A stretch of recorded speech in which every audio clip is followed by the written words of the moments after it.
Praise the Lord and welcome to Sunday Morning Christian Education. My name is Teraie Deloach. I attend Greater Bethlehem Temple Apostolic Church located on 4781 Hamilton Avenue in Cincinnati, Ohio, where Bishop J.H. Chapman is the pastor. Today's lesson is titled Obedience and Justice. The lesson text comes from the book of Exodus, chapter 23, verses 1 through 9. The golden text reads, Keep thee far from a false matter, and the innocent and the righteous slay thou not, for I will not justify the wicked. And that's Exodus chapter 23, verse 7. Google defines justice as just behavior or treatment. In today's world, one might believe that there isn't any fair justice for people of color. So many unfair, evil, brutal, and deadly situations that has taken place and wasn't handled properly. It's really hard to believe that there is justice for us.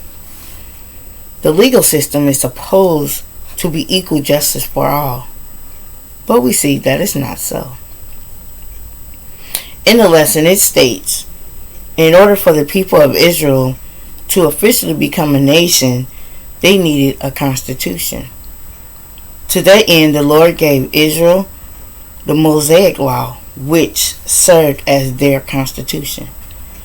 It provided them instructions on how God expected them to live as His people.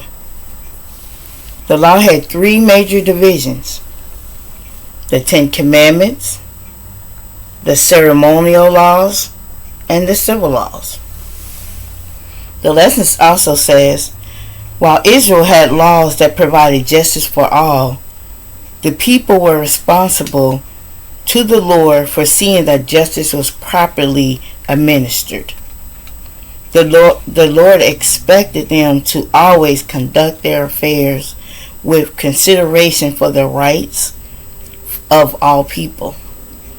The laws in Exodus 23 verses 1 through 9 require a caring attitude towards the needy in society who were vulnerable to injustice. These would be the widows, the orphans, the helpless, and the foreigners. God's people were forbidden to engage in wrongful deeds against each other, whether a legal matter was involved or not.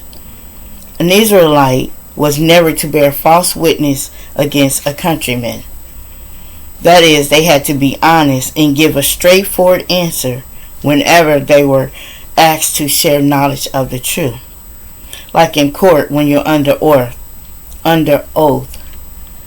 they ask you, do you promise to tell the truth, the whole truth, and nothing but the truth? So help you God.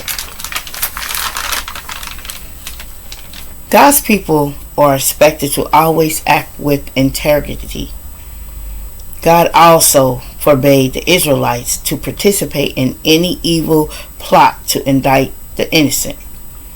They were never to conspire with a wicked person seeking an unjust verdict against an innocent man. Swearing as a witness against someone whom one knew to be guiltless was malicious in God's sight. False testimony against an innocent man is an act of perjury if given under oath. God also prohibited the Israelites from following a crowd whose intent was an evil act of injustice. In other words, they were not to be influenced by a crowd to bear false witness to deprive the innocent of justice. You know, people like to be with the in crowd, the popular ones. So they'll do things that's wrong to get in favor with them, or try to fit in, or get noticed by them. And sometimes peer pressure can be a factor. People could see someone getting bullied or picked on, and instead of helping, they'll contribute to it. Don't follow the crowd when you know they're not right. It's not worth it, and it's not pleasing to God. Don't try to fit in, because you're not going to fit in, because you're not supposed to be part of that crowd.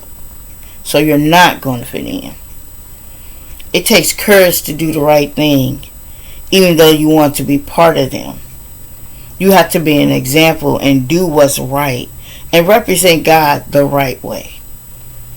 The principle of justice was to be applied equitably to both rich and poor.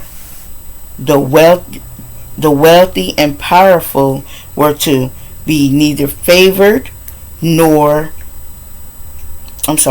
the wealthy and powerful were to be neither favored for their wealth nor condemned for it. Special considerations of favoritism were not to be shown to a person due to economic status. We see a lot of favoritism today due to how much money a person has or their social status. The rich get richer while the poor are getting poorer. In the school system, you see a better teaching system and a higher standard of learning being taught in certain areas, while others are just learning the basics with the basics. The lesson speaks on personal enmity. It was to be set aside when another person's private property was involved. The word enemy refers to a person who was in a legal dispute against another.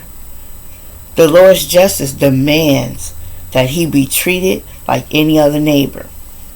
God demanded that if an enemy's animal was found wandering, no matter the situation, you were supposed to return the animal to that person.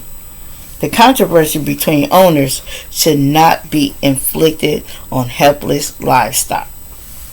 God taught us to love our enemies, even though they curse, hate, despitefully use, or even persecute us. We are to do good to them in return.